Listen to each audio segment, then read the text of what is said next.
Now, I'm still trying to make sense of this, but it's obviously not about nuclear weapons. And that's what disappoints me.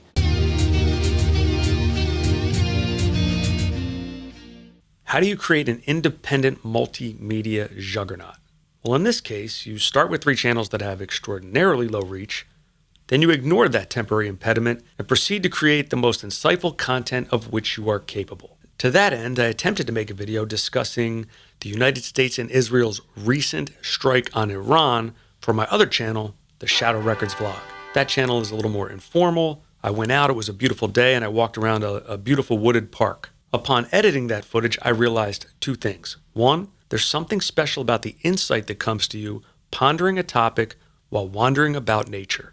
2, that insight often needs a bit of refinement so that you can better communicate it to your viewers. That's what's special about the studio. It allows you to do just that. So I'm going to supplement my stream of consciousness thoughts on the Iran strike with more well thought out analysis recorded here. Let's get started. It's nice to get some sunshine. It's been a while. Now, I'm still trying to make sense of this, but it's obviously not about nuclear weapons. And that's what disappoints me. I want to believe that this administration has good intentions. I want to believe that they're doing what's best for the average American citizen. But I know that they're lying to me about the reason for this conflict. How am I so sure? I mean, to me, it's obvious. It's very similar to Iraq. Saddam Hussein was not a guy who was trying to take over the world. They tried to tell us that that's what he was, but that's not who he was. He was a guy who was trying to retain and at times expand his regional power. When he went into Kuwait, it was because he believed Iraq had a claim, a centuries-old claim to Kuwait. He never had any interest in destroying the West. That wasn't his aim in life. When we bombed the hell out of them in the first Iraq war, he got the point. He was not trying to acquire or build nuclear weapons to get revenge. He was simply trying to retain his regional power. It was pretty obvious. But hey, the American people aren't going to support a war against the guy who's trying to retain regional power. So we had to hear about WMDs and all that other nonsense. And these guys who run Iran are the same. More religious? Yes, on the surface. But they are not the kind of people who would strap a bomb to their chest, go into an open market and martyr themselves. No, that's not who these people are. They like a good life. They want power. They want status. They want luxury, as evidenced by this excerpt from Wikipedia. According to this 2013 article in the Daily Telegraph, the authors observed that the Ayatollah likes to cultivate an image of austerity, but receives major commissions from the Iranian oil and arms industries. A 6-month investigation by Reuters said that Khamenei controlled a financial empire worth approximately $95 billion US. Come on, you think this guy wanted to give all of that up so he could point a nuke at the West? It's the same story they always feed us. If all the Iranian leaders had to do to retain their wealth and power is to agree to not produce a nuclear weapon, they would gladly make that deal. And according to our intelligence, they did. Now, I don't always trust our intelligence, but I do kind of trust Tulsi Gabbard. So I'm not buying that story. That's the story they have to feed the masses. There are levels of truth. The first level is what they tell the masses. That's like a story for children. You know what I mean? Putin is evil, right? That's the story for children. There's no nuance. It's black and white. It's very easy for the average person to consume and understand, right? That's the story they give to the masses, and the story that they're giving to the masses about this is, hey, they want to build a nuclear bomb and point it at you. Easy to understand. Yeah, of course, yes, let's bomb the shit out of them. Then I believe there's a second layer of truth, right? That's the truth that people find when they dig a little further than the mainstream narrative, okay? The second layer of truth, in my opinion, is that we're doing this simply to advance the interests of Israel. I believe we are doing this to advance the interests of Israel, but Israel itself is just another piece on the chessboard. You know, I've said this in other videos. The United States, you know, we fought a revolution, and we became a free republic for some time. But I think what happened is over time, maybe the first major victory was the establishment of the Federal Reserve in 1913. Over time, the global elites, the European global elites who controlled us before the revolution, regained control. And they did it in a much more secret way, right? Instead of making us fly a British flag or something like that, they allowed us to be the United States. They allowed us to believe we were the big superpower. But we were really acting on behalf of this global elite cult. We were really just a tool of that power structure. And Israel is also a tool of that power structure. I do believe that Trump wants to end that relationship. I do believe that Trump wants to end our subservience to this power structure. Now, Barbara Boyd of the channel Promethean Updates had a pretty interesting take on it. I think it's a take that is most favorable to Donald Trump. Let's take a look at a little bit of her analysis. Right on cue, the New York Times editorial board is out shrieking that Trump is a madman who promised no new wars. The anti-war crowd on both sides is screaming regime change. They're all wrong, and I'll tell you why. This is not Iraq. Iraq was about installing a new set of imperial puppets. What Trump just hit is the last stronghold of a British operation that has controlled Iran's destiny since 1908. The year British Petroleum seized its first oil well on Iranian soil. For 118 years, every government in Iran, the Shah, the Ayatollahs, has served the same master, a financial architecture built by the City of London around Middle Eastern oil. And every war in that region has been designed to protect it. Donald Trump has spent the last year dismantling that architecture piece by piece. The Abraham Accords, the Board of Peace, $2 trillion in Gulf wealth redirected from London to American manufacturing. The Muslim Brotherhood designated as terrorists. Gaza being rebuilt. The mullahs were the last piece on the board. And as of this morning, Trump is clearing it. Now, I think she tells a pretty compelling story, and there's a lot of truth to it. If you read the Committee of 300, the author's not coming to me, I'll handle that in the edit. The author is John Coleman, and he claims that the power faction that runs the world descended from British aristocracy and the owners of the British East India Company. I think there's a lot of credible research that this power faction does have its roots in Europe. I don't believe it's confined to Britain. It seems there are major players in France, Belgium, Switzerland, and so on. Who's at the top of the food chain? You know, I don't get into the spiritual realm, not because I don't believe in it, but because I don't understand it well enough to do it any justice. So I'm going to stick to the five senses reality here. And in that reality, it seems to me that the Rothschilds banking family is kind of at the top of the food chain. So while the top of the pyramid may be in Britain, I believe that a lot of the power, spans across Europe and in the US as well, but definitely a concentration in the European oligarchy. Is that what she means by the British Empire? I'm not sure. So I don't love the terminology she uses, but I think she's got some things right. That group has been controlling Iran for a long, long time. And that was a big clue for me in my understanding of the world now, is watching how the CIA helped overthrow the democratically elected leader of Iran back in the 50s on behalf of British Petroleum. It doesn't make sense if you think the CIA is really working for the United States or the people of the United States. No, the CIA is controlled by this global power structure. And so they work for the interests of France, Belgium, Britain, and so on and so forth, the banking elite, the royalty, etc.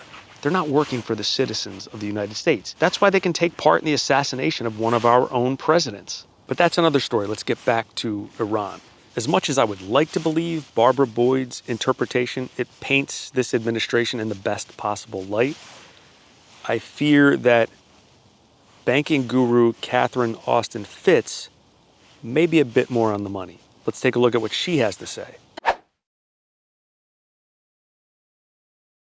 If you go back to 9/11, and when Wesley Clark said we're gonna invade 7 countries in 5 years. About 10 days after 9/11, I went through the Pentagon and I saw Secretary Rumsfeld and Deputy Secretary Wolfowitz. I went downstairs just to say hello to some of the people on the Joint Staff who used to work for me. And one of the generals called me in. He said, "Sir, you got to come in. You got to come in and talk to me a second." I said, "Well, you're too busy." He said, "No." He says, "We've made the decision. We're going to war with Iraq."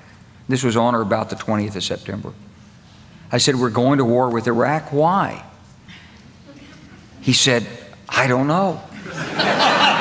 He said, "I guess they don't know what else to do." So I said, well, did they find some information connecting Saddam to Al-Qaeda? He said, no. He says, there's nothing new that way. They just made the decision to go to war with Iraq. He said, I guess it's like we don't know what to do about terrorists, but we got a good military and we can take down governments. And he said, I guess if the only tool you have is a hammer, every problem has to look like a nail. So I came back to see him a few weeks later, and by that time we were bombing in Afghanistan. I said, are we still going to war with Iraq? And he said, oh, it's worse than that. He said, he reached over on his desk, he picked up a piece of paper, and he said, I just got this down from upstairs, meaning the Secretary of Defense's office today, and he said, this is a memo that describes how we're going to take out 7 countries in 5 years, starting with Iraq and then Syria, Lebanon, Libya, Somalia, Sudan, and finishing off Iran. What you were talking about were the countries where those central banks were not on board to do programmable money. And their governance structures were not on board with essentially, because of Epstein, I'll call it the Rockefeller Rothschild model. There was an effort to say, okay, we're going to basically assert control of the central banks in those countries. That's my interpretation. And I think one of the reasons we're seeing so much tension around Iran is because Iran right now is the big leakage in the system. How? So it's not about their nukes? No. The first video I ever made on world news and politics, I actually posted on a music channel. I didn't even have a channel dedicated to world news and politics at the time. I was posting originals and cover songs and other little musical projects. And then 2020 happened, the global health crisis, and I started paying closer attention, and I realized at some point that the whole event could be part of a controlled demolition of the global financial Ponzi scheme, which was already in a state of crisis.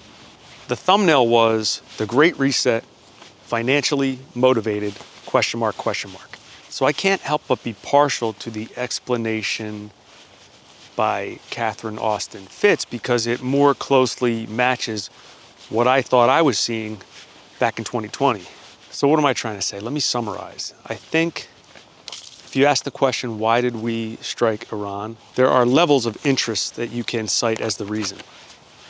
The interests of the American people, the average American person, is almost nil. Will there be any indirect benefit?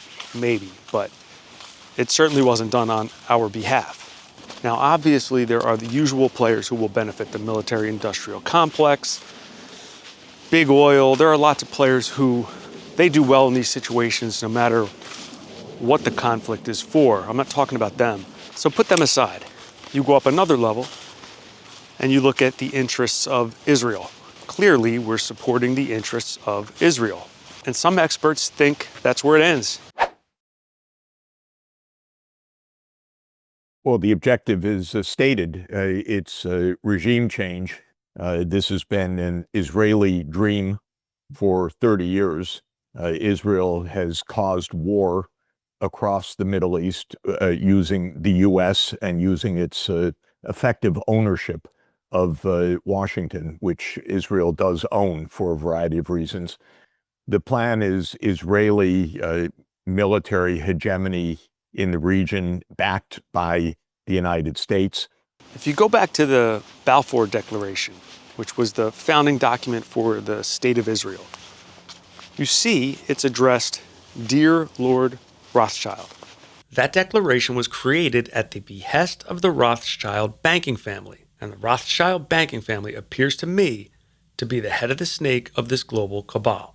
It may be someone else now, but at that time it was definitely that banking family. So the question we have to ask is, did the Rothschilds push for the creation of Israel to advance the interest of the Jewish people, or did they do it to advance their own imperial banking interests? I believe it's the latter. Does everyone advocating for the interests of Israel realize that they're a tool of a global financial cult? Probably not. Some of them are really working hard to advance the interests of the nation they feel a loyalty to. It seems pretty likely to me that Israel is being used to expand control of the Middle East, and from the Rothschilds' perspective, was created for that purpose. And one of the tells is this: if Israel was truly at the top of the power structure, the establishment which is controlled wouldn't be letting people like Nick Fuentes appear on Piers Morgan. While they vehemently protest anti-Semitism, they simultaneously give it copious amounts of airtime. Why? In my humble opinion, to cover for what's really going on: the continued advancement of the global cabal's automated authoritarian financial control system. Will advocates for Israel benefit from this relationship? Absolutely. At least at the moment. Should we dismiss the pressure that's being put on us by advocates for Israel? Absolutely not. Is it possible that Trump understands all of this and has other moves up his sleeve? Well, anything's possible, and I always hold out hope. And I think I'll wrap it up there. If you enjoyed the content, please like, comment, subscribe, and share. Help me build the Shadow Wreckardz community. See you soon.